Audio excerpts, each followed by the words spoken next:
The summarized balance sheet of Abhishek Limited as on 31st December 2017, being the date of winding of the company, winding of the liquidation. So winding of the liquidation. So 31st December is the liquidation date. We got the share capital, 12% cumulative preference share. 10,000 share of 100 is fully paid up. ये क्या था? Preference share था. 12% cumulative preference share 10,000 अब 100 is fully paid up. तो 10,000 preference share है, 100 वाला fully paid up है. Equity share capital 5 था, equity share 100 is 60 per share called up. अब 5,000 शेयर है, 100 लेकिन 60 रुपये कॉल हुआ है, called up and paid up. फिर दूसरा है 5 था equity share 100 is 50 rupees called up. तो दो टाइप के इक्विटी शेयर है. इसमें तो लिखा क्लास 1 क्लास 2. तो एक पे 60 रुपीज़ पेड है, 40 पे अनपेड. दूसरे में 50 पेड है, 50 अनपेड. टोटल पे उसका टोटल शेयर का अपना टोटल अमाउंट दिया, फॉरगेट दैट. डिबेंचर दिया है, preferential creditor, bank overdraft and trade creditors. Plant and machinery, building, stock in trade, book debt with the debtors and profit loss, forget that. The preferred dividend are in arrear of 2 years. 2 साल से preferred dividend arrear है और पता है cumulative आया था. तो 10 लाख का 12% और 2 साल के लिए 2,40,000.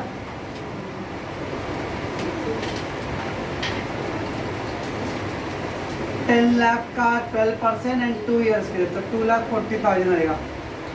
2,40,000 का डिविडेंड हो जाएगा. बाय 31 मार्च ऊपर मेरा बैलेंस शीट कभी दिया है 31 दिसंबर और 31 मार्च बोल रहा है. जनवरी फरवरी मार्च 3 महीना एक्स्ट्रा होएगा. The asset realise as follow: building, stock, plan, book debtor. ऐसा हो गया asset realise. Expenses are 54,000. The remuneration liquidated 3% on the realization. मतलब जो asset realize होगा उसके ऊपर 3%. Income tax payable on the liquidation is 44,500. Income tax payable on liquidation is ये क्या हो गया? Income tax पे करना है. तो income tax पे मतलब preferential creditor हो गया ये.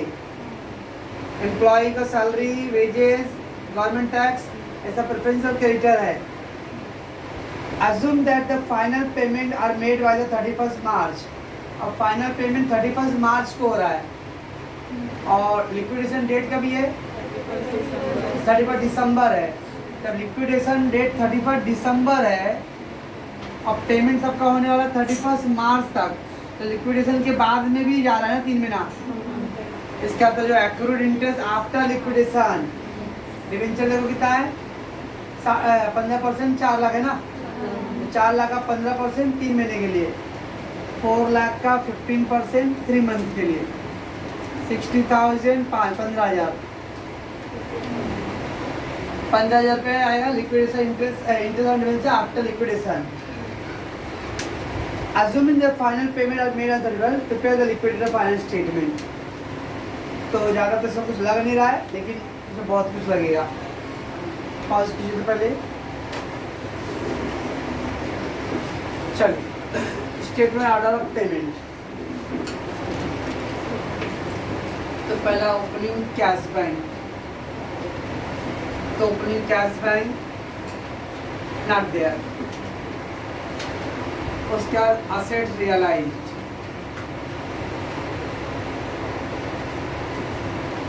असेट रियलाइज नीचे दिया है सब. लंगड़ा बहरा 9,84,000. Stock in trade stock in trade 163. Plant and machinery 7,12,000. Book debts 11,91,000. अब जो सब में कॉल तो अनपेड है, दो अनपेड शेयर है. लेकिन कहीं ऐसा बोला है कि जिस लास्ट समय ताकि 1000 लोगों ने दे दिया, बाकी लोगों ने दिया. ऐसा दिया कि कॉल से मेरा कॉल अमाउंट रिसीव हुआ. जब तक कुछ नहीं बोला तो हम लोग कैसे कर लेंगे भाई. तो ये रिसीव आ रहा है पर गेट बस. आ 30,50,000 30,50,000 yeah less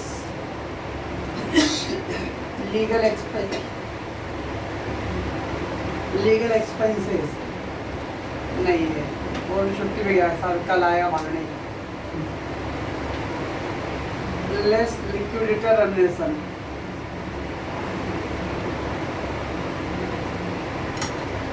लिक्विडेटर रेम्युनरेशन कितना बोला था 3% ऑन द रियलाइजेशन तो 30,50,000 रियलाइज हुआ है उसका 3% 91,500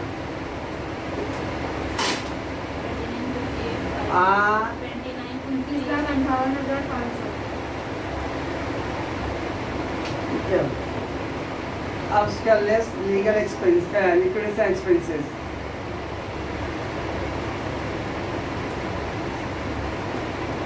लिक्विडेशन एक्सपेंस कुछ दिया था यस 54,000 है तो 29,04,500 तो तीनों एल हो गया उसके बाद less secured liability against fix charge ऐसा कुछ है secured liability against fix charge ऐसा कुछ दिया है डिवेंचर तो सब में है लेकिन ऐसा कहीं नहीं दिया कि वो फिक्स में है तो हम लोग नहीं लेंगे फिर ऐसा कहीं मेंशन नहीं किया कि debenture is against the particular assets है जब नहीं बोला तो नहीं लेंगे उसका पता नहीं है सब में डिवेंचर दिया हुआ है पर डिवेंचर किस असेट पे सिक्योर है स्पेसिफिकली मेंशन नहीं है तो 29,04,500 उसके बाद less preferential creditor wait preferential creditor क्या है प्रेफरेंशियल क्रेडिटर मान बड़ा कुछ है दो है एक ऊपर दिया प्रेफरेंशियल क्रेडिटर और नीचे और एक इनकम टैक्स भी है हाँ एक इनकम टैक्स भी दिया नीचे 44,500 और एक और ऊपर है प्रेफरेंशियल क्रेडिटर 1,05,000 मिला प्रेफरेंशियल क्रेडिटर्स 1,05,000 1,49,500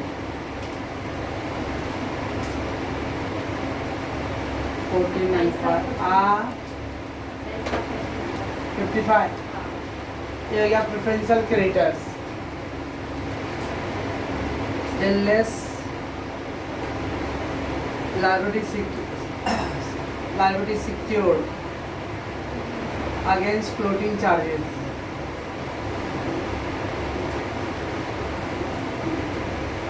बराबर है liability secured against floating charges पहला डिवेंचर्स 15% डिवेंचर कितना है 4 लाख बैलेंस शीट में इंटरेस्ट दिया पहले से accrued interest for liquidation नहीं दिया है ओनली 4 लाख 23,55,000 बराबर उसके बाद क्या आएगा अनसिक्योर क्रेडिटर बराबर less unsecure creditors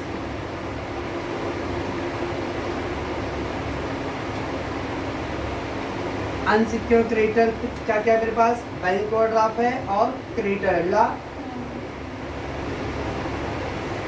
bank OD 3,03,000 trade creditors 7,42,000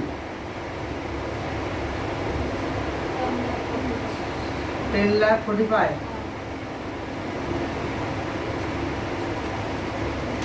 तो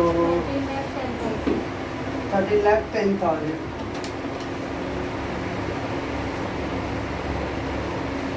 बराबर आंसर ये आएगा अनसिक्योर क्रेडिटर का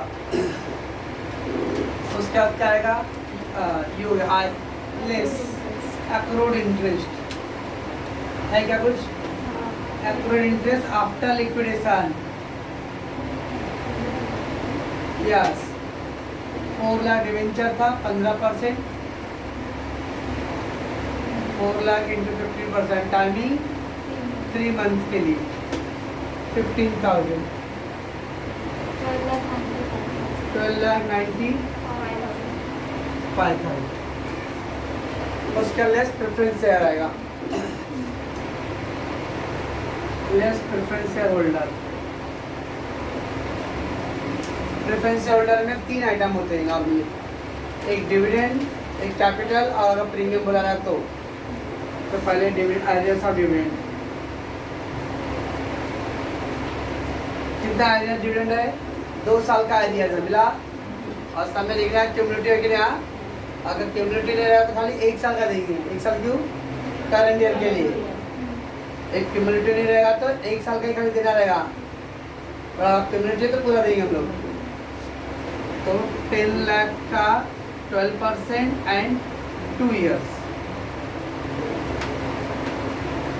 2,40,000 प्लस उसका कैपिटल, प्रेफरेंस कैपिटल 10 लाख, 12,40,000 देना है। कितना बच गया? 55,000। अब इतना पैसे किसका बचा है?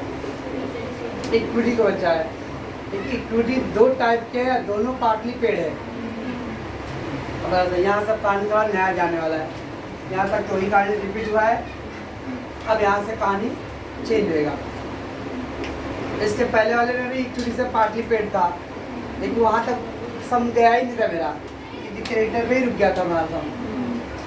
अब इस समय प्रेफरेंस को देने के बाद भी इतना बच रहा है, तो ये पैसे इक्विटी को जाएगा, पर इक्विटी को जाएगा, इक्विटी पार्टली पेड है। तो रूल क्या बोलता है ना, इक्विटी को पे करना है ना, पहले इक्विटी लोग को नोटिस दबाए कि तुम लोग जो पेमेंट है वो जो अनपेड अमाउंट वो पे करो। ये जो प्रोसीजर होएगा ओनली ऑन पेपर होएगा, उसको वर्ड बोलते हैं notional money, notional call money. Notional call money यानी ओनली ऑन पेपर, और पेपर के हिसाब से हम लोग कॉल करके अज्यूम करेंगे उन्होंने पैसे दे दिया, और जब पेपर पे पैसे दे दिया तो मतलब शेयर क्या हो गया? फुल्ली पेड हो जाएगा। तो कैसे करेंगे? Add notional call money,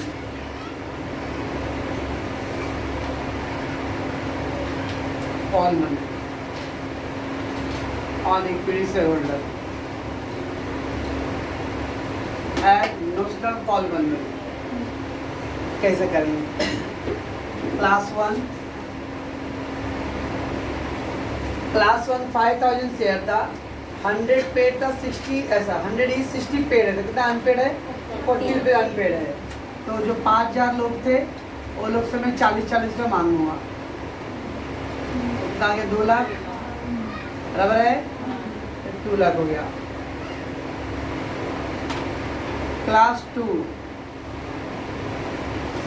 class 2 भी 5,000 शेयर है, और लोग से 50-50 रुपये मांगने वाला हूँ, बराबर क्यों? 2,50,000। इसका था 4,50,000। एक 40 रुपये कॉल्स मांग लिए, एक पेपर पे सब हो रहा है। प्रिजम्पशन है कि उन्होंने 40,000 रुपये दे दिया। अगर 40 रुपये उन्होंने पे कर दिया ईच एवरीवन, मतलब पूरा 5,000 शेयर फुली पेड हो गया। वैसे ही अज्यूम करते हैं जिनको जो 50 अनपेड था वो लोग ने पे कर दिया, तो भी 5,000 फुली पेड से हो गया, मतलब टोटल इक्विटी से 10,000 फुली पेड हो जाएगा। 5,000 दिस वन, 5,000 दिस वन, तब कितना आ गया? ये 5,05,000। ये है amount available for equity share holder.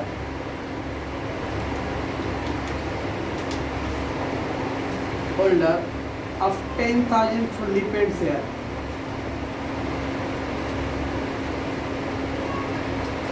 जानते मैं क्या बोल रहा हूँ? फुली पेड क्यों हुआ? तो उन्होंने एज्यूम कर लिया कि जो अनपेड अमाउंट है उन्होंने सब उन्होंने पे कर दिया है। 5,000 शेयर पे उन्होंने कितना 60 दिया है ना भाई, देख लो ना, तो 5,000 into 63 लाख दिया है, और 2 लाख आउट देगा तो 55 लाख हो जाएगा ना उसका।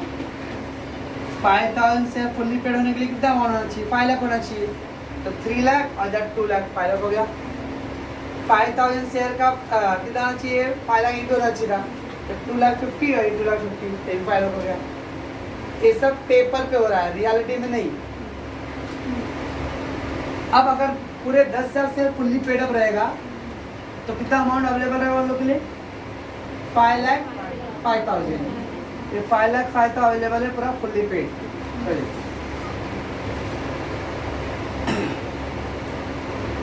Refund amount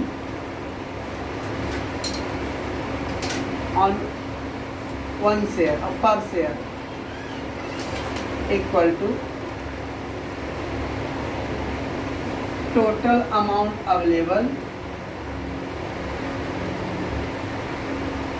upon number of fully paid equity share equity share. अब टोटल अमाउंट है 5,05,000 और 10,000 फुल्ली पेड शेयर है। इसका मतलब एक शेयर पे कितना पैसे रिफंड होगा? 50 रुपीज़ 50 पैसे। दैट मीन्स ये एग्जाम्पल हुआ कि अगर सब लोगों ने फुल्ली पेड किया था तो आप लोगों को मैं कितना कितना देता एक शेयर पे? 50 रुपये 50 पैसे देता था, ओके ना। सो रिफंड अमाउंट ऑन पर इक्विटी शेयर क्लास 1, आपको मैं 50 रुपये 50 पैसे देता था तब जब फुल्ली पेड होता था, लेकिन आपने उसमें से 40 रुपये तो नहीं दिया ना, तो मैं उसमें से 40 रुपये अपना कट कर दूंगा। तो आपको अब कितना दूंगा? खाली 10 रुपये 50 पैसे दूंगा एक शेयर। ये एज्यूम कर लेते हैं ओवरऑल पिक्चर में कि अगर सब लोग फुल्ली पेड अप होते तो हर एक को इतना जाता है यूनिवर्सली, बट बिकॉज आपने इसमें से 40 रुपये नहीं दिया था, आपको 40 रुपये माइनस करके दूंगा आपको। वैसे क्लास 2 वो लोग को भी 50 रुपये 50 पैसे पड़ता था, लेकिन उन्होंने कितना नहीं पे किया है? 50 नहीं पे किया है, तो उसको मैं क्या दूंगा? 54 दूंगा, 50 पैसे पर शेयर दूंगा। बस ये नया पॉइंट आने वाला है। तो जब शेयर पार्टली पेड रहेगा और इक्विटी को पैसे अवेलेबल है तो उसके आगे अब क्या करने का? ऐड नोशनल कॉल मनी और इक्विटी शेयर होल्डर, और जितना जितना जो अनपेड अमाउंट है वो ऐड कर लो। तो ये बोला नहीं कि कॉल मनी रिसीव करने बारे में, मालूम मेरे को। अगर रिसीव बोलता तो मैं इधर लिखता था, इधर नहीं लिखता था मैं। और ये क्या है? नोशनल कॉल मनी का मतलब ये क्या है? ऑन पेपर ओनली, है ना। तो 5,000 पे 40 रुपये अनपेड था, ये अनपेड अमाउंट लिख रहा हूँ मैं यहाँ, अनपेड पार्ट। तो 4 लाख और इसका भी। अब ये 40 रुपये अज्यूम कर लिए कि पेड हो गया तो फुल्ली पेड अप, ये 50 पेड हो गया तो फुल्ली पेड अप, मतलब यहाँ पर 10,000 शेयर क्या हो गया? Fully paid up. और उसके लिए कितना अमाउंट मेरा अवेलेबल रहेगा? 5,05,000। तो 5,05,000 ऑन 10,000 शेयर, सो 1 शेयर पे कितना पड़ गया? 50 रुपीज़ 50 पैसे। अब मान लो मेरे पहला शेयर होल्डर अर्चना आ गई, अर्चना को एक शेयर पे 50 रुपये 50 रुपये दूंगा। बोल मैडम आपका सर्टिफिकेट दिखाओ, तो आपके सर्टिफिकेट में खाली कितना लिखा है? 60 रुपये पेड की हो, तो 40 रुपये आपने अनपेड रखा है, तो उसमें से 40 रुपये क्या करूँगा? काट दूंगा, बाकी पर शेयर पे आपको इतने के हिसाब से दूंगा। जिसका कोई क्लास वाला आया रहेगा उसके सर्टिफिकेट में खाली 50 रुपये लिखा है, तो बाकी 50 का आउटस्टैंडिंग है, तो उसमें से उसका 50 काट दूंगा। मान लो तीसरा है वो 70 रुपये दिया है, तो 20 रुपये 30 रुपये आउटस्टैंडिंग है उसका, तो 50 माइनस 30 20 रुपये 50 रुपये। तो पहले यहाँ पे ऐड करेंगे, बाद में फिर क्या करेंगे? उसको पर शेयर का अमाउंट माइनस करेंगे, ठीक है। पास कीजिए तो चले हम लोग sir books office limited, liquidator और फाइनेंस सेटलमेंट अकाउंट। पहला ओपनिंग कैश बैंक तो नहीं है, उसके बाद असेट्स रियलाइज तो सब किया था, लैंड एंड बिल्डिंग। इसमें कुछ ऐसा है secure liability against fixed charges, कुछ नहीं है। Stock in trade 163, plant and machinery 7,12,000 and book debts 11,91,000.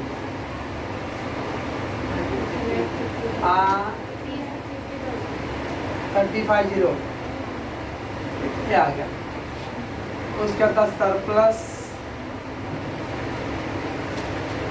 Against fix charges,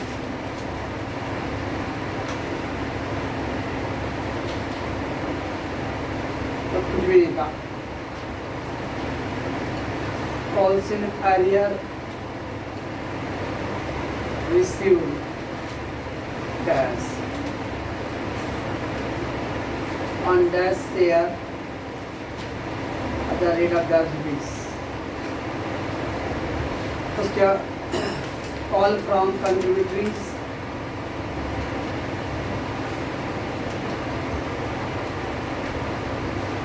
don't write any call amount।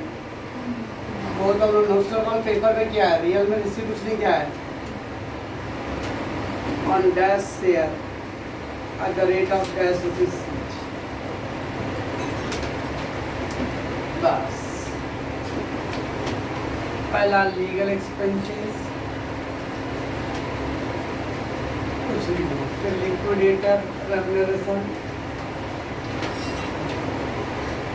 कितना आता लिक्विडेटर रेम्यूनरेशन? हाँ 91। फिर लिक्विडेशन एक्सपेंसेस कितना? 54। फिर क्या कर लो? Secure liability against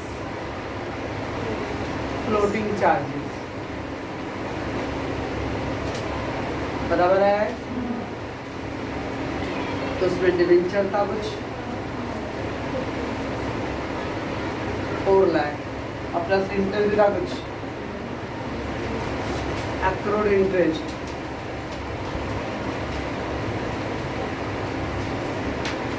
₹4,15,000। फिर क्या लिख कर लो? क्रेडिटर्स, उसमें preferential creditors,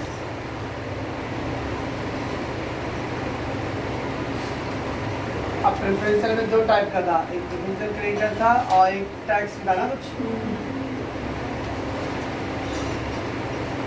income tax payable 44,500 था, प्रेफरेंशियल क्रेडिटर्स 1,05,000 का, and then unsecured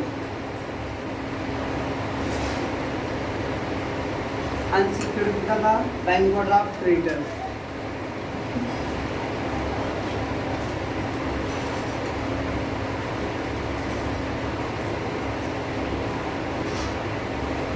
trade creditors, ये सब ऐड कर लो। ये सब ये भी ऐड किए 11,94,000, ये हो गया अपना क्रेडिटर का, बराबर है। Now refund to कंट्रीब्यूटरीज,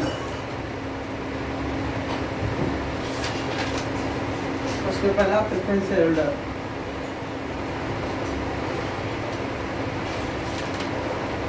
payment to preference holder, तो कुछ arrear dividend, arrears of dividend था, एरियर्स ऑफ डिविडेंड कितना? 240 था, कैपिटल 10 लाख, 12,40,000 देना था। क्या करते हम लोग? 12,40,000 डिवाइड बाय 10,000 प्रेफरेंस शेयर है 124, so on 10,000 share at the rate rupees 124 each.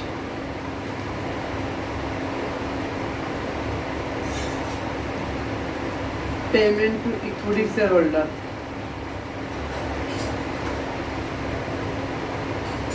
चलो मैं पेमेंट सुनो, payment equity share holder first class 1। अब देखो लास्ट में क्लास 1 को कितना है, 10 रुपये 50 लिखिए एक शेयर पे है।